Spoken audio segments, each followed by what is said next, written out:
नमस्कार दोस्तों, I hope आप सब लोग अच्छे होंगे। आज मैं आपको एक ऐसे रहस्यमयी महल की तरफ लेके जा रहा हूँ जो दिल्ली के बीचों बीच में स्थित है, जिसको मालचा महल कहते हैं। ये 13वीं शताब्दी में फिरोज शाह तुगलक ने बनवाया था। फिरोज शाह तुगलक ने इसलिए बनवाया था क्योंकि यहाँ ये घना जंगल है, यहाँ पे वो शिकार करने आते थे। एक बार ऐसा हुआ कि वो यहाँ पे भटक गए इस जंगल में, तो उन्हें किसी बंजारे ने उनकी हेल्प की। उसके बाद उन्होंने इस शिकार गृह को बनाया और इसका नाम रखा गया मालचा महल। मालचा महल इसलिए रखा गया क्योंकि ये यहाँ पे पहले मालचा गांव था, उसी के नाम पे इसका नाम मालचा महल पड़ा। तो उसके बाद से ये खाली रहा 1985 तक। उसके बाद यहाँ पे अवध के जो नवाब थे, 11th नवाब थे, उनके वंशज यहाँ आके रहने लगे थे। और 2017 में अवध के जो नवाब थे, उनका आखिरी जो वंशज था, उनकी यहाँ पे मृत्यु हुई। तो दोस्तों, आपको मैं ये दिखाना चाहता हूँ कि इसके पीछे काफ़ी सारी स्टोरियाँ प्रचलित है। कोई इसको बुता महल कहता है, कोई कहता है कि यहाँ पे खजाना छुपा हुआ है। बहुत सारी स्टोरीज इसके पीछे प्रचलित है। आज मैं आपको सारा स्टोरी बताऊँगा।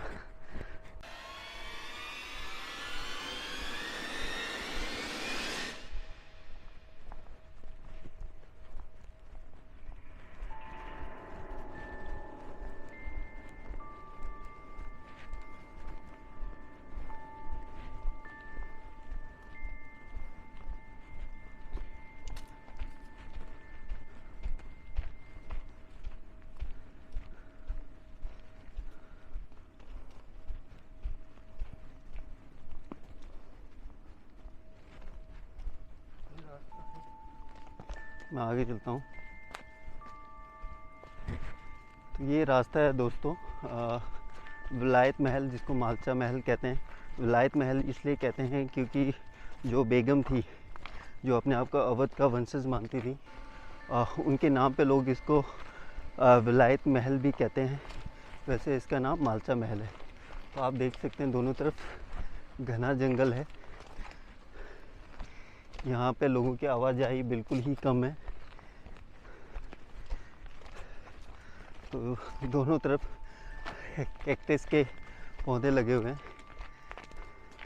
तो दोस्तों देखिए, सामने है मालचा महल।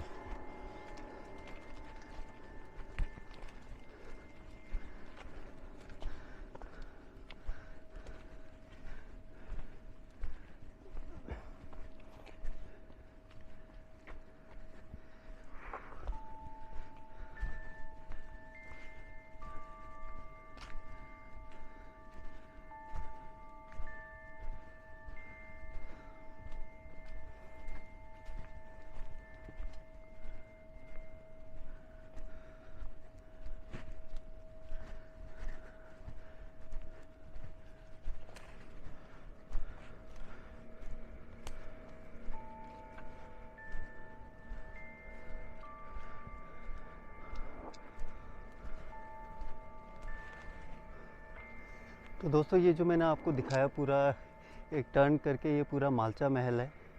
ये 1300 शताब्दी में, जैसे मैंने आपको बताया, फिरोज शाह तुगलक ने बनाया था। और ये इसलिए बनाया था क्योंकि इस जंगल में वो शिकार करने आते थे। और जब वो शिकार करने आते थे तो उनको आराम करने के लिए कोई जगह चाहिए थी। तो इन्होंने इसका कंस्ट्रक्शन किया था ताकि वो लोग जब शिकार के लिए आएँ तो इस महल पे आराम कर सकें। तो इसका नाम बाद में मालचा महल पड़ा। मालचा महल इसलिए पड़ा इसका नाम क्योंकि यहाँ पे पहले एक मालचा गांव होता था, जिसको यहाँ से स्थानांतरित कर दिया गया, मतलब शिफ्ट कर दिया गया। उसके बाद इसका नाम मालचा महल पड़ा। इसके साथ क्या स्टोरी जुड़ी है वो मैं आपको बताता हूँ वन बाय वन। तो आपको पता चलेगा कि क्या स्टोरी इस महल के पीछे छुपी हुई है। तो ये फ्रंट वाला पार्ट है, आई थिंक ये मेन गेट है। तो हम इसमें एंटर करते हैं।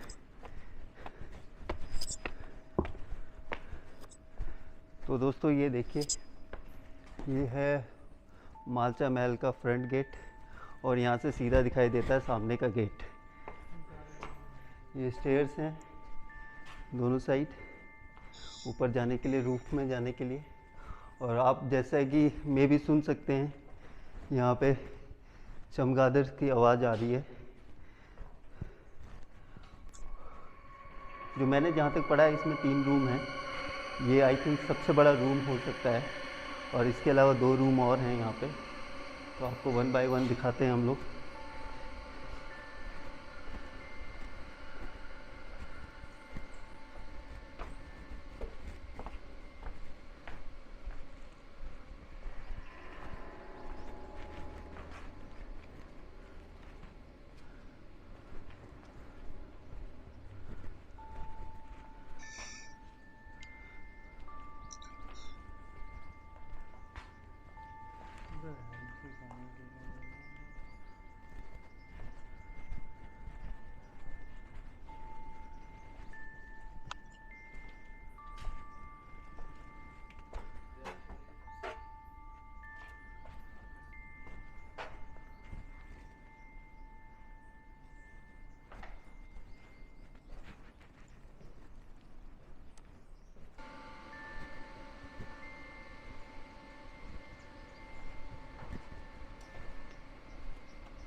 जैसा कि आप दोस्तों देख सकते हो, चारों तरफ से ओपन है, कोई गेट नहीं लगा है यहाँ पे, किसी तरह की कोई खिड़की नहीं है। चारों ही तरफ से ओपन है ये,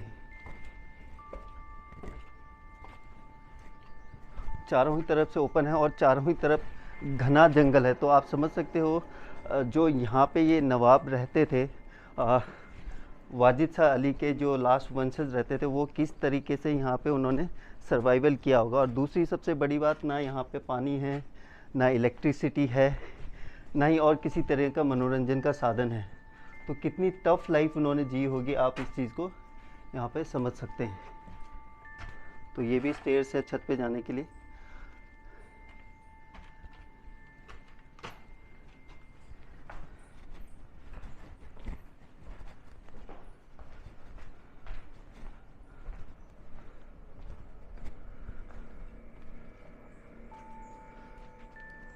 तो ये देख सकते हैं, जहाँ से हमने एंटर किया था, ये वहाँ से डोर दिखाई दे रहा था, ये ओपन स्पेस दिखाई दे रहा था।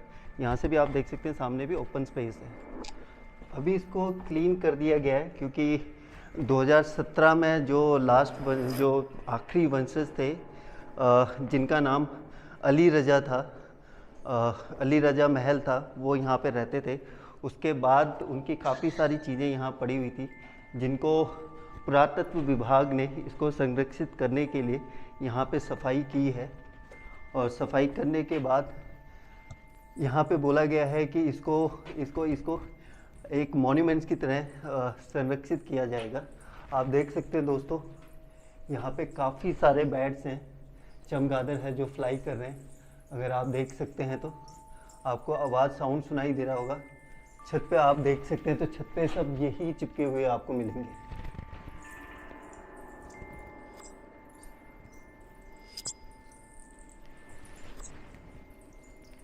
मैं और क्लोज थोड़ा आपको दिखाता हूँ, आपको उड़ते हुए दिखाई देंगे चमगादड़।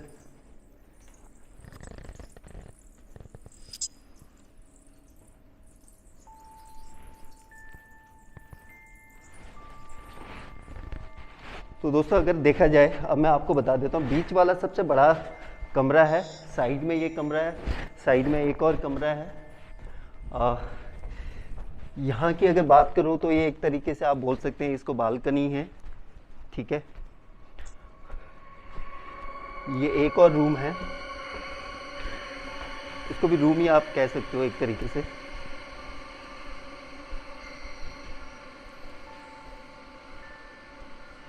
ये स्टेयर्स है छत पे जाने के लिए। ये फिर एक तरीके से बालकनी ही हो गई, अगर हम आज के जनरेशन के हिसाब से बात करें तो। ये एक रूम और है।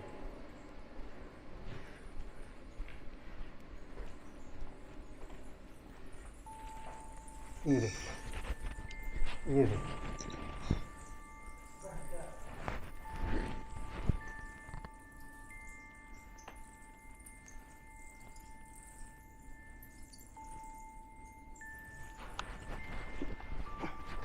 अब ये देख सकते हैं इनका सारा मल पड़ा हुआ है, जो चमगादड़ हैं। तो दोस्तों एक तरीके से एक रूम उस साइड, बीच में बड़ा रूम, इधर रूम, उधर रूम, और फ्रंट का एक बार और मैं, ये भी बालकनी है एक तरीके से।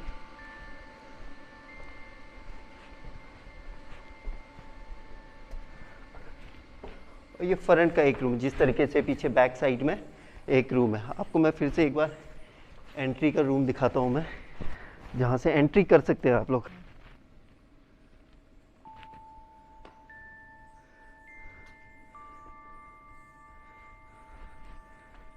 एक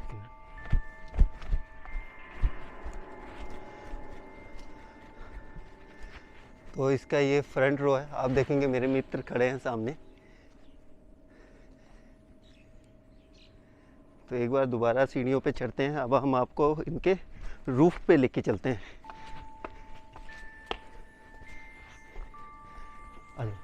दोनों तरफ स्टेयर्स हैं।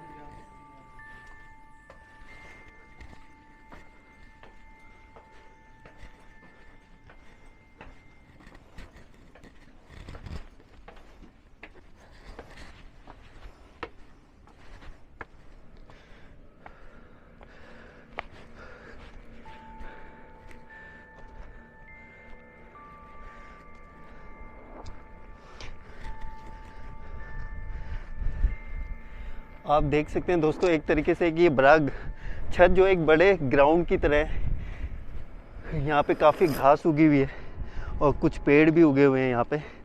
तो ये मालचा महल की छत है, जिसका किसी भी तरीके से रख रखाव ना होने की वजह से ये क्षतिग्रस्त हो गया है, एक तरीके से आप बोल सकते हैं छत। अब मैं यहाँ से दिखाता हूँ, दूर दूर तक ये घना जंगल फैला हुआ है, दूर दूर तक।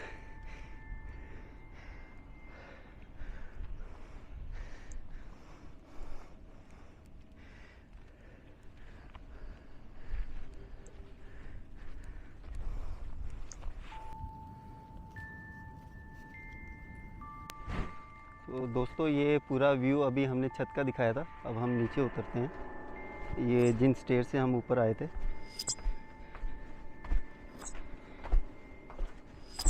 ध्यान रखिएगा, अगर आप कभी आते हैं तो यहाँ बहुत सारी मधुमक्खियाँ हैं, चमगादड़ हैं, उनसे बच के रहिएगा।